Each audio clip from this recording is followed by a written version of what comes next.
So a couple weeks ago, I decided to say what I think are the three quintessential Godzilla films based upon the Showa Era. And I broke down the Showa Era into three distinct decades, the 50s, 60s, and 70s. Well, then that got my brain churning in another way. What about the other eras of Godzilla? What about the Heisei Era, the Millennium Era, or the two eras we're currently in, the Monsterverse and the Reiwa Era? What about those films? What do I think of those? What do I think are the quintessential films that best represent those eras in question? Well, unlike the Showa Era, where there are three distinct decades in which Godzilla has evolved and changed, that isn't so much the case here. You have the Millennium Era and thus far the Reiwa Era, where there hasn't really been a continuity. They're sort of unified in their disunity, if that makes any sense. And then you have the Monsterverse and certainly the Heisei Era, where there is distinctly a universe going on here. There is a lot of continuity. There is an aesthetic that all of those movies have. So I don't really think splitting these eras into decades or anything like that are really 100% necessary. I mean, I could go a little bit further and say that, like, the Monsterverse, I think, has two distinct periods. You have the pre-Daughtry era, and then you have the post-Daughtry era, but I think that's just silly and overcomplicating things that don't need to be complicated. So without further ado, here are four more quintessential Godzilla movies based upon their era.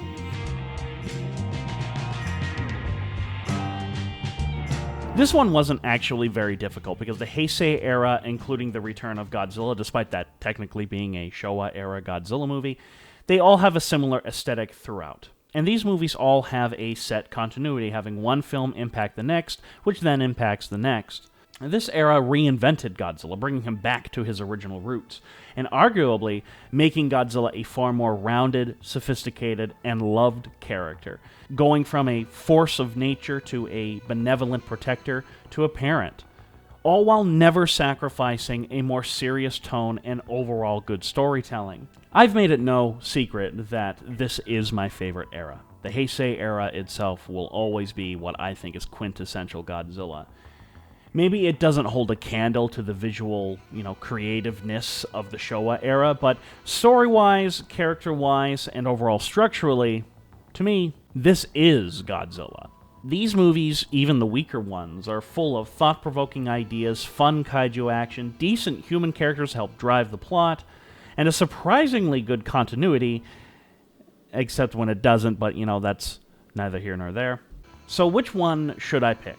This was actually a no-brainer for me because it beautifully examines Godzilla's relationship with Japan in reality and examines Godzilla's multiple different interpretations throughout his history, while also being serious but also kind of crazy, with its science fiction. And that's Godzilla vs. King Ghidorah. I feel kind of bad picking another, Godzilla vs. King Ghidorah film, but this film is the quintessential Godzilla fighting Ghidorah movie. Be it the amazing visuals or the concept themselves, despite the fact that Ghidorah in this interpretation is not actually a space monster, this movie so brilliantly examines Godzilla and Japan's relationship with him. He is a destroyer sometimes, a hero others, because Godzilla is exactly what Japan needs whenever a movie is made. In this case, he both saves Japan from total destruction, from King Ghidorah, but also helps lead to Japan's destruction because he's Godzilla. And to say this movie goes kind of crazy with its sci-fi is an understatement. Plot holes aside. We have time travel, androids, secret nuclear submarines built by Japanese corporations, World War II, Mecha King Ghidorah, and a partridge in a pear tree. Yet despite this craziness, the film never lets go of the more serious tone established in The Return of Godzilla and Godzilla vs. Biollante. Somehow Kazuki Omori managed to strike this brilliant balancing act from going balls to the wall insane and fantastical with its sci-fi, but also kept the human characters unbelievably grounded. Look no further than Mr. Shindo, whom I've done an entire podcast about a few years ago. This man is the literal embodiment of Japan and their complex relationship with Godzilla and even their post-war economy. Godzilla saved him, but now he has to damn his own savior to try to save his home, and now his savior hates him. It's tragic, it's impactful, and it has arguably some of the most emotional moments in the entire franchise. All the while, it does not shy away from being totally awesome with its shape and form, especially with some of the sound design, and most importantly, Akira Ifukube's triumphant return after nearly 15 years of being on hiatus.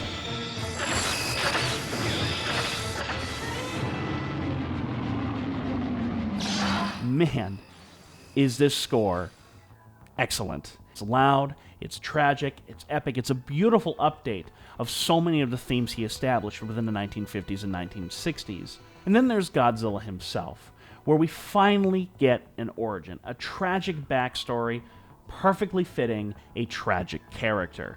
And when he is resurrected, it's his movie. In fact, Godzilla is hardly in Godzilla vs. King Ghidorah at all, not appearing until 2/3 of the way through the film. Yet there is no question that this is his movie. Not Ghidorah's, not the human characters, but Godzilla's movie. His presence is felt from opening to closing, every frame oozing with the inevitability of Godzilla's return and its destruction of Japan. To quote my friend Steve, the build-up in this movie is god tier. This movie is a masterpiece of kaiju goodness, oozing with insanity while never going too far with it. This movie, if in the hands of a lesser filmmaker, could have easily fallen into too much camp like the 70s era, but it never does. For everything that is crazy, there is a moment that reminds us that these people are indeed real people with motivations and cares. And it reminds you just how terrifying Godzilla is in a franchise that desperately needed it since the 1960s. Godzilla vs. King Ghidorah is without question the quintessential Heisei Era Godzilla movie. The Millennium Era is a little more difficult because there is no style, there is no continuity. Each film has its own story, with the exception of Against Mechagodzilla and Tokyo SOS. So this is a case where I think I have no choice but to go with the movie I think is objectively the best for this period of films. That pick is Godzilla, Mothra, and King Ghidorah, Giant Monsters All Out of Tap.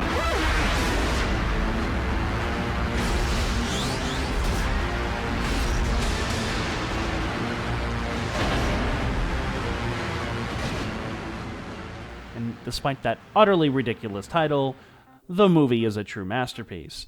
Talk about reinventing Godzilla. It retains the darkness felt within the original film while adding a new layer to Godzilla that brings fantasy back to the genre. I'd even argue this is the most fantasy-based Godzilla movie ever made, and it's not surprising considering the movie was made by Shizuke Kaneko. And he gave us not just the two best live-action Death Note movies, but he also gave us the beautiful, amazing, and arguably better than what Godzilla was doing at the time, Heisei Gamera trilogy. Both series have heavy fantasy elements underscoring the films, while also taking place in what is clearly contemporary Japan. But this film is smart, in that it brings up a contemporary issue and manifests that debate within Godzilla himself. What was Japan's role in World War II? 人々がすっかり忘れてしまったからだ。過去の歴史に消えていった多くの人たちの叫び、その無念。Because this is done in almost a literal form, where the spirits of Japan's victims resurrect Godzilla to destroy Japan because they have forgotten their past atrocities. And this is a deep subject for a Godzilla film, but it's also quite fitting. And Godzilla's design reflects this horror with its black skin and white eyes.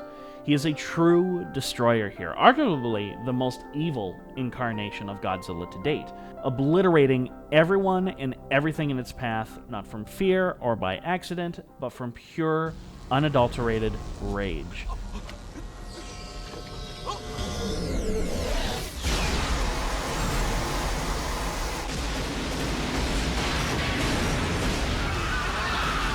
Then there are the guardian monsters, Baragon, Mothra, and Ghidorah, which all get amazing makeovers and bring them into the new era. You'd think making Ghidorah a good guy, and even the underdog, wouldn't work, and yet this movie is proof just how well it can. It's a reverse Ghidorah the three-headed monster, where the Earth monsters team up to defeat Ghidorah. Here, it's the guardian monsters needing to team up to defeat Godzilla. The film also has some interesting human characters, most notably Admiral Tachibana and the Ghost Isayama. Tachibana knows the capabilities of Godzilla's destruction, having lost his parents during the original 1954 attack. 気がついた時には両親とはぐれ二度と会うことはなかっ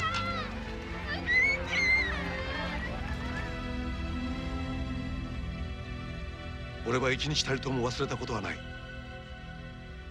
奴に殺された人々の叫びを。So he's constantly there for his daughter, while never being overbearing. He would be there for her, while his parents were unable to be there for him. And Isayama works great as a ghost, warning Japan of the impending doom it faces. A trope that would be borrowed constantly within the Reiwa era, even if not in a ghost form, but a professor who knows about the monsters, who is also mysterious and ever-present, without actually being on screen itself. The film, while deep, once again delivers on the visuals, providing a spectacle perfect for the early 2000s. We have explosions, great monster fight choreography, and cinematography that truly sells these monsters' size and make them look huge, despite the fact that they're actually much shorter than they were in previous incarnations, and all of that is wrapped together with a perfect score by Kawatani. Because of this, the miniature work is outstanding and far more detailed than what we saw within the Heisei era, thus adding a whole new level of believability to make this outing a pretty good fit for an average moviegoer. Its pacing is great, never being too fast, but also knowing exactly when it needs to slow down. And boy howdy, does it not mind showing Godzilla's destruction, calling back to the original movie, where once you come in contact with Godzilla, no matter what, he will find you and kill you. He's mean, he shows no mercy, and is probably the least humanized incarnation of Godzilla to date. Godzilla, Mothra, and King Ghidorah is the perfect example of taking Godzilla in a totally new direction, while still pertaining and respecting to the source material. And that's why, in an era of total inconsistency, GMK is the quintessential pick for the Millennium Era. As I've said earlier and in other videos, I can almost split the Monsterverse into two eras. There's the pre-Daughtry and post-Daughtry era. But I'm not going to do that because the writing was always on the wall what direction the Monsterverse was going to go in. I've made it no secret how I don't care for half of this series, and I know we have another one coming out, so maybe this video will be outdated in no time at all, so take what I say here with a grain of salt. But my personal favorite of the Monsterverse has been, and probably always will be, Gareth Edwards' Godzilla, since I found it the most grounded and tonally consistent of the four films. I now really enjoy Kong Skull Island as a good movie with some wonderful visuals and, for some reason, really nice Cannibal Holocaust references for no reason at all. But as much as it pains me to say this, just because they are my favorite does not mean they are the quintessential film in the era. And like the Reiwa era, this video might become extremely outdated in just a few years, so bear with me. However, for me, the quintessential Monsterverse film is Godzilla vs. Kong. This film is the accumulation and reduction in reality these movies began to embrace within Godzilla King of the Monsters. However, while that film tried to be half serious, half ridiculous monster movie, Godzilla vs. Kong made the right decision on going balls to the wall with its insanity. And they did so not in a campy way, just in a visually spectacular way. And the visuals in this movie are astonishing, with Adam Wingard's typical neon lighting, making this universe certainly visually interesting. I just wish, like Pacific Rim, this movie was smart enough to build its world a little bit better, as I think the Monsterverse world is rife with a lot of potential that just hasn't been tapped yet. Kong really is the highlight of this film, and considering that this is an American movie and Kong is an American monster, Godzilla critics can be snobbish and complain all they want about how we don't really understand the nuances of Godzilla, which is partially correct thus far with the Monsterverse. But they cannot deny that we understand Kong as a character, and these movies have nailed him and understand how compelling of a character he can be. Kong's relationship with Jai is also the best part of the movie by far, really humanizing Kong in a way I've always found necessary with him, but not necessary with Godzilla. And this movie understands this, that we like to understand Kong, but we like being terrified of Godzilla. And I subscribe to this theory as well. And I was really happy to see a return of angry Godzilla, not truly caring about humanity whatsoever. Mechagodzilla was not a surprise. I remember calling it from early on that this was not actually going to be a Godzilla vs. Kong movie, but instead a Batman v Superman movie where the two monsters will team up to fight a bigger threat. Again, this is much in line with the trope set by Ghidorah the Three-Headed Monster all the way back in 1964. While I think the final battle gets a little too much, like I think it suffers from Transformer syndrome a little bit, the fight on the aircraft carriers is so ridiculous and cool that I find myself cheering. And that's exactly what the filmmakers were going for. In fact, this movie was never meant to be taken seriously whatsoever, but instead a fun time for people to treat it like basically a wrestling match. Pick your favorite monster and root for him. Have some beers, make a giant bowl of popcorn, and enjoy the mayhem. And in that sense, Godzilla vs. Kong not only succeeds in droves, but also makes it the truly quintessential Monsterverse movie. Like the Monsterverse, the Reiwa Era is ongoing. However, I don't think my pick here has a chance of being topped. And also like the Millennium Era, this era of Godzilla is a smorgasbord of different tones, styles, and interpretations of the Godzilla character. In fact, what I most like about the Reiwa Era thus far is their willingness to experiment with the question, just what makes Godzilla Godzilla? What makes a Godzilla movie? Some have been more successful than others, but this era has been quite refreshing, while the Millennium and the Monsterverse eras seem to have fallen back on old tropes and feel a bit stale because of it. But is there really any doubt what movie I would pick here? This movie, like the original, is truly lightning in a bottle.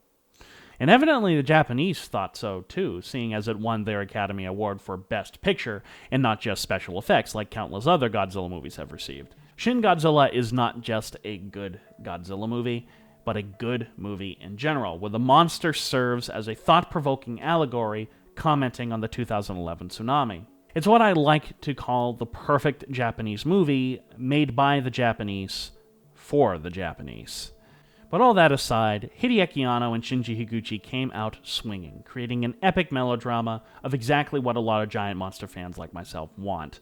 They took a classic concept and properly updated it to the modern era. This film is just about the situation and how competent men try to handle it, to the point there are so many characters you almost lose track of who's who. Yet somehow this movie still works. Almost in the same vein of The Longest Day, or more aptly, Japan's Longest Day, where it is telling a story factually and not caring about if the characters are overly compelling. Yet with all the talking and the debates, the movie never loses its intensity, and it is brilliantly shot and edited, where you feel the tenseness in whatever room that you're in, or the debates that are going on, or just how time-crunched our characters are. And like the filmmakers, it celebrates the weirdos, those who think outside the box, and it will be those people who find the solutions and issues befalling Japan, not so much the bureaucrats and career politicians. Yet the film never damns those said bureaucrats and career politicians. Never are they really vilified throughout the film, and they are shown to be actually genuinely people who genuinely care for their country and the people in it. And then there's Godzilla, where he's a bit more like Ghidorah than anything else, taking multiple forms and evolving over the course of the film. And you think it wouldn't work, as I feared when I first heard rumors about this, and then I watched it. And never once did I say to myself, that's not Godzilla. And when he takes his final form of the movie, he's truly the Godzilla of old, a benevolent, walking creature attacking mainly out of self-defense more than an evil creature itself. His design is perfect for this specific iteration. Cold, emotionless, malformed, truly terrifying and unearthly. And it makes me happy we are not getting a sequel because, as I said earlier, this movie is lightning in a bottle, not dissimilar to the original Godzilla.